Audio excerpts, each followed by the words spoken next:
Imaginen un lugar sin dolor, sin tristeza y sin muerte.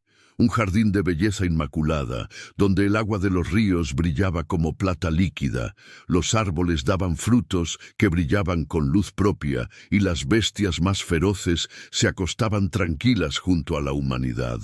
Un paraíso, perfecto en todos sus detalles, creado para una pareja que vivía en comunión directa con su Creador. Este es el jardín del Edén, el escenario de una historia que crees conocer, pero de la que solo te han contado la mitad. Porque el protagonista de esta historia no es el hombre, no es la mujer, ni siquiera la serpiente. El protagonista es un ser de un poder y una maldad inimaginables, cuya traición comenzó mucho antes de que el primer hombre respirara. La historia que vamos a desenterrar no es la de una manzana, es la historia de una rebelión cósmica, la historia de un ser de una belleza inigualable, un ángel creado para la gloria, que se atrevió a desafiar la autoridad de su propio Creador.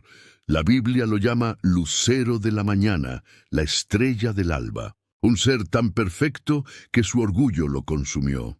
No se conformó con ser un siervo, quiso ser un Dios.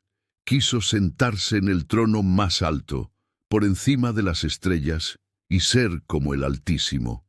Y en esa ambición insaciable arrastró a la tercera parte de las huestes celestiales a una guerra que resonó en el universo. La historia del Edén no es el comienzo del mal, es la culminación de un conflicto que se libró en los cielos.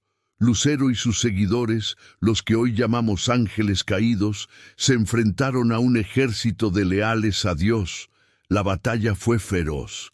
Pero el poder de Dios, su majestad, era absoluto, y Lucero y sus legiones de ángeles rebeldes fueron derrotados y arrojados del cielo, despojados de su gloria y condenados al abismo. Pero la derrota no fue el final, fue el inicio de una nueva y más insidiosa estrategia de venganza.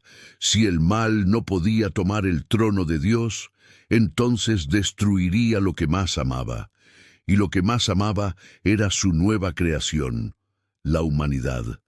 El jardín del Edén no era solo un paraíso, era un campo de batalla, un lugar donde el mal, ahora conocido como Satanás, buscaría su venganza. Su objetivo no era simplemente hacer que el hombre y la mujer desobedecieran a Dios, era mucho más profundo. Su objetivo era corromper la creación de Dios, manchar su imagen y, sobre todo, destruir el linaje que eventualmente traería a un Salvador, porque en la eternidad Satanás ya sabía que de la simiente de una mujer vendría aquel que lo derrotaría y aplastaría su cabeza. La tentación en el jardín no fue un acto impulsivo, fue un ataque quirúrgicamente preciso. Satanás, en la forma de una serpiente, se acercó a Eva, no para ofrecerle un fruto, sino para sembrar una semilla de duda y de rebelión en su corazón. Le susurró una mentira que había nacido en su propio corazón. Serán como Dios, conociendo el bien y el mal. Esta mentira era un eco de su propia ambición. Era una invitación a la humanidad para que se uniera a su rebelión, para que en lugar de vivir en la dependencia y la obediencia a Dios, eligieran la autosuficiencia y la independencia. Y así, en un solo acto, la humanidad cedió. El paraíso se perdió, el pecado entró en el mundo, pero lo que vino después no fue solo el dolor del parto y el sudor en el trabajo. Lo que vino después fue algo mucho más aterrador. La maldad que se había desatado en el cielo ahora tenía su primer campo de batalla en la tierra. Y el primer acto de esa maldad no sería un desastre natural, sino el primer asesinato de la humanidad. El primer hijo de Adán y Eva, Caín, se convertiría en la primera víctima de la corrupción que Satanás había desatado. Y así, el lado oscuro del jardín del Edén se revela. Una historia de un ser olvidado, cuya traición no solo nos costó el paraíso, sino que sentó las bases para una guerra espiritual que continúa hasta nuestros días. La derrota de la rebelión celestial fue un revés para el mal, pero no su fin. Derrotado y exiliado, Satanás encontró en la nueva creación de Dios el campo de batalla perfecto para su venganza. El jardín del Edén, un lugar de inocencia pura, se convirtió en el escenario de una traición metódicamente planeada. La tentación no fue un acto impulsivo, fue un ataque quirúrgico diseñado para golpear a Dios donde más le dolía, en el corazón de su creación. El plan de Satanás era brillante en su maldad. Él sabía que no podía atacar a Dios directamente, pero podía atacar a la humanidad. Su objetivo no era simplemente hacer que el hombre y la mujer desobedecieran una orden. Su objetivo era mucho más profundo. Era sembrar la misma semilla de orgullo que había germinado en su propio corazón. Él se acercó a Eva, no en su forma de querubín de luz, sino en la de la criatura más astuta del campo, la serpiente. No la confrontó con una orden, sino con una pregunta: ¿con que Dios les ha dicho, no coman del fruto de ningún árbol del jardín? Esta pregunta no era inocente, era una semilla de duda, un veneno sutil para hacer que Eva cuestionara la bondad de Dios. Y una vez que la duda se había sembrado, Satanás se volvió más audaz, atacando la verdad con una mentira directa: no es cierto que van a morir. Y luego lanzó la verdadera carnada de su venganza, la misma ambición que lo había llevado a la rebelión. Serán como Dios, conociendo el bien y el mal.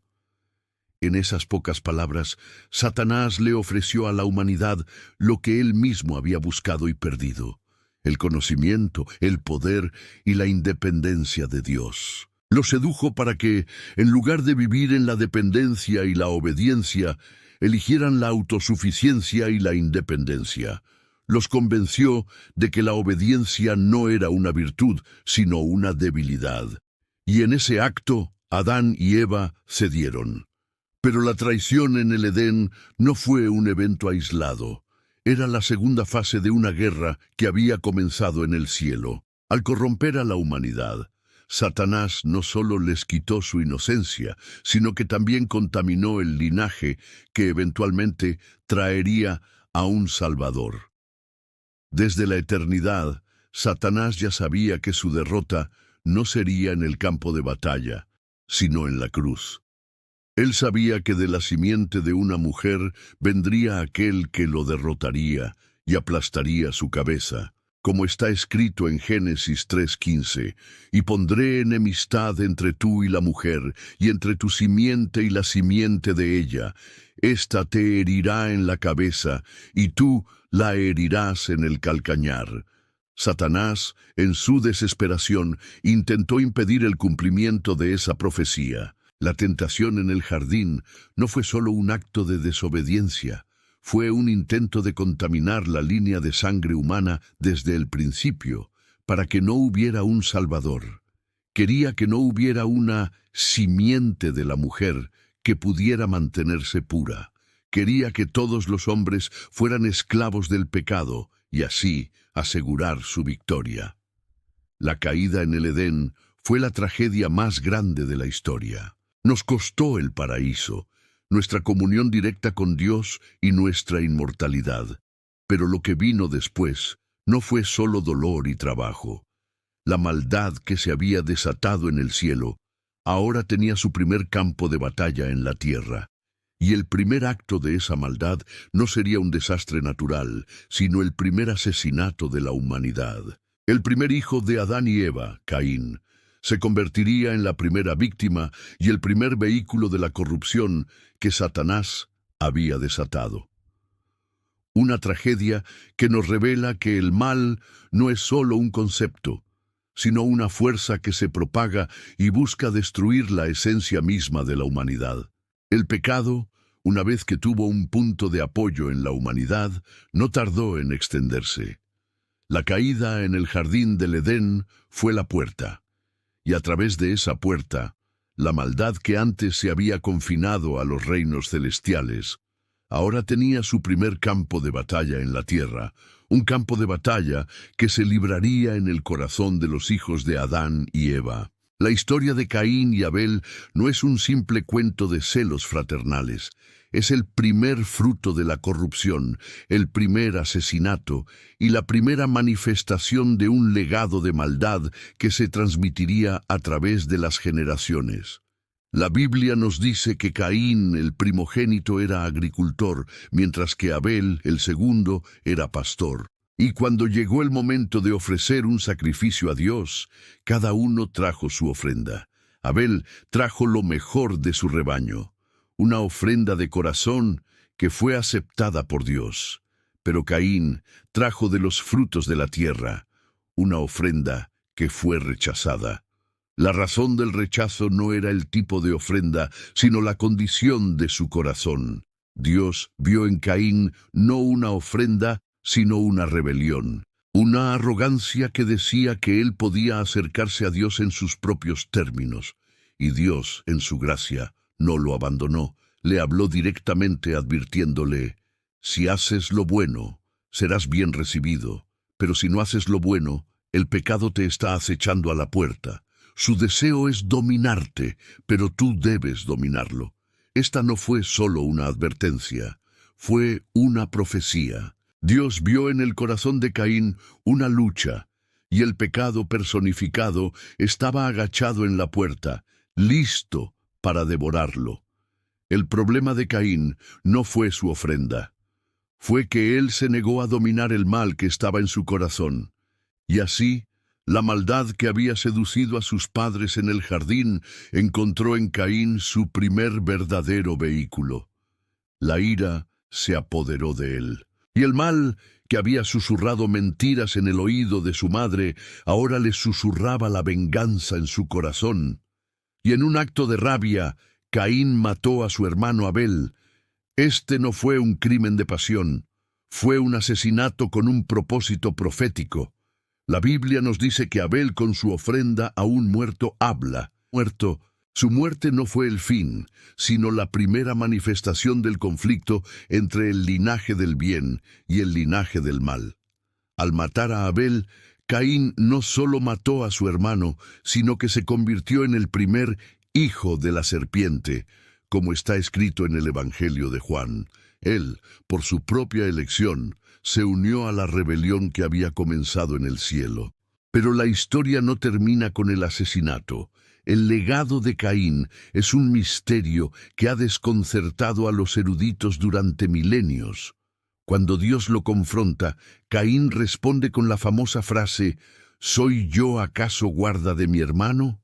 Y luego, Dios le da un castigo, pero también una marca, una señal que le impedirá morir a manos de otros. Este no fue un acto de protección, sino una señal de su total separación de Dios. Caín, ahora un fugitivo, se convirtió en el fundador de la primera civilización sin Dios, una civilización de maldad que construyó una ciudad llamada Enoc, en honor a su hijo.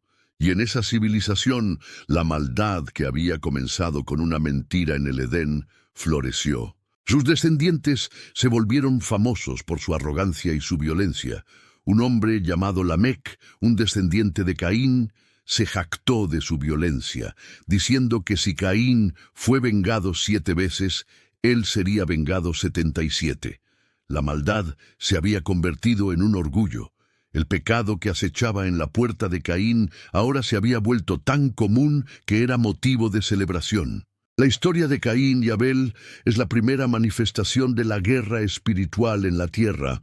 Por un lado, la línea de Caín, que se convirtió en una civilización de violencia y autosuficiencia, y por el otro, la línea de Adán y Eva, que continuó a través de Set, el hijo que Dios les dio para reemplazar a Abel. Esta es la batalla oculta que se libraría por el alma de la humanidad, una guerra por la pureza de un linaje que eventualmente daría a luz al Salvador que aplastaría la cabeza de la serpiente.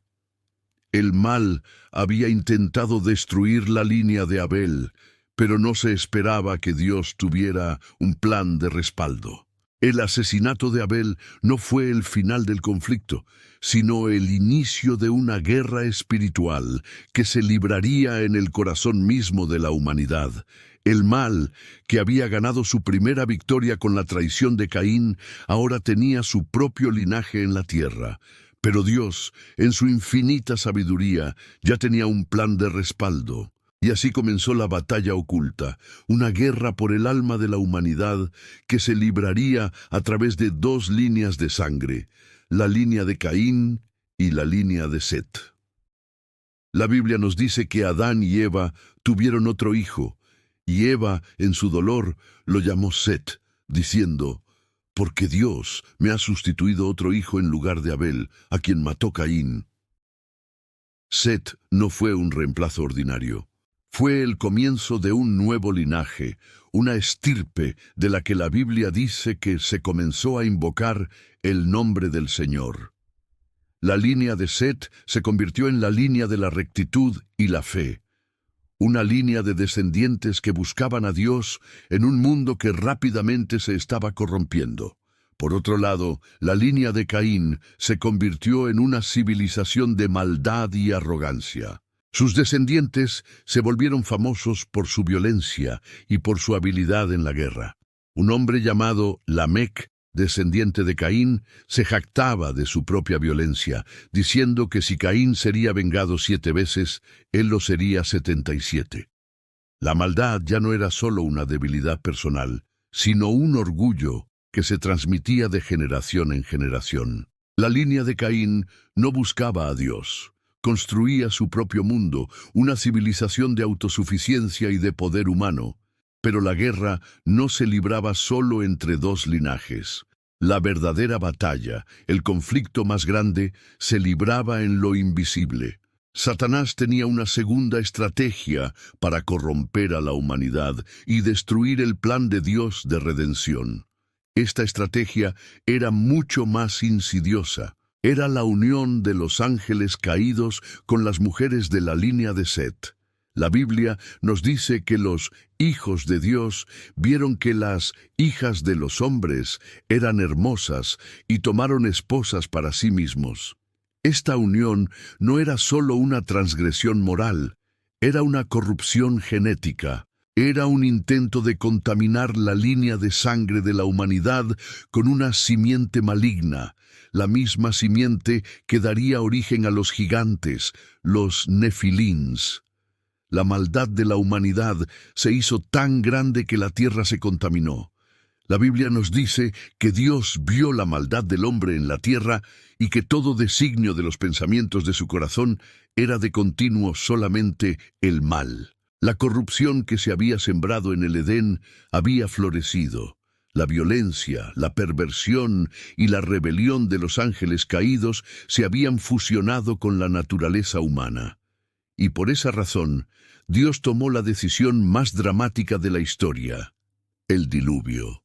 El diluvio no fue un acto de venganza caprichosa. Fue un acto de purificación, un juicio divino para erradicar el mal que había corrompido toda la tierra.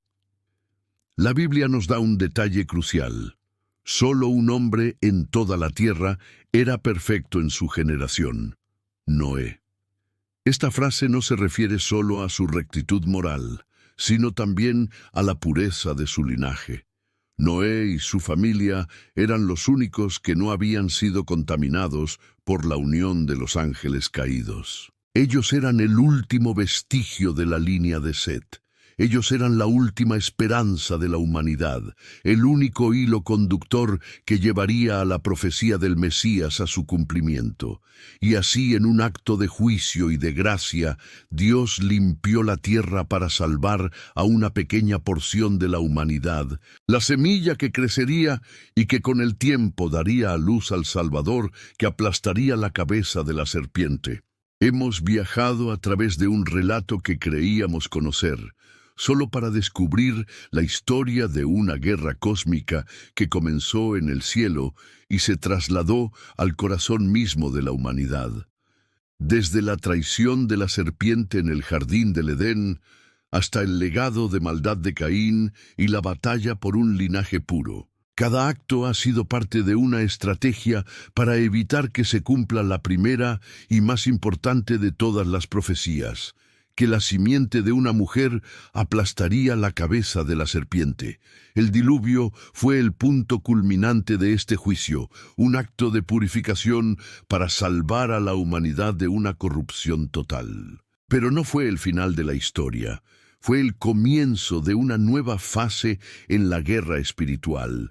El mal, derrotado pero no destruido, continuó su ataque a través de las generaciones, buscando contaminar el linaje que eventualmente daría a luz al Salvador.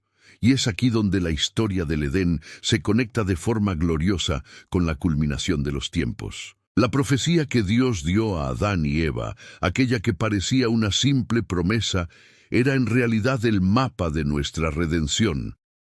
La simiente de la mujer no era otra que Jesucristo, el descendiente puro de ese linaje que fue preservado a través de Noé y sus hijos.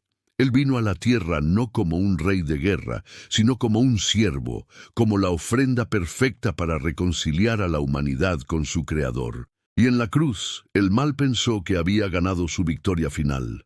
Pensó que había herido el calcañar de su enemigo y lo había derrotado. Pero la cruz no fue el fin de la historia, fue la batalla final. Y en la resurrección, el profeta Adán y la humanidad vieron lo que Dios había prometido desde el principio. La muerte fue derrotada, la tumba fue vencida, y la cabeza de la serpiente, la fuente de todo mal, fue finalmente aplastada. El plan que el mal había intentado corromper desde el inicio de los tiempos, finalmente se cumplió. El jardín del Edén no es solo una historia de derrota, es el comienzo de una epopeya de victoria. Nos enseña que el mal es real, que la tentación es una trampa y que el pecado tiene consecuencias. Pero también nos enseña que en medio de la oscuridad más profunda siempre hay una promesa de redención. La guerra que comenzó en el cielo, que se libró en la tierra y que se manifestó en el corazón de Caín, culmina con la victoria de la gracia sobre el pecado, de la luz sobre las tinieblas, y es esa victoria la que nos da esperanza. Hoy la batalla espiritual que comenzó en el Edén continúa. El mal sigue buscando corromper corazones, sembrando dudas y mentiras. Pero la historia del jardín del Edén nos da la clave para entender nuestra realidad y para luchar con una certeza. El enemigo ya fue derrotado. La profecía ya se cumplió.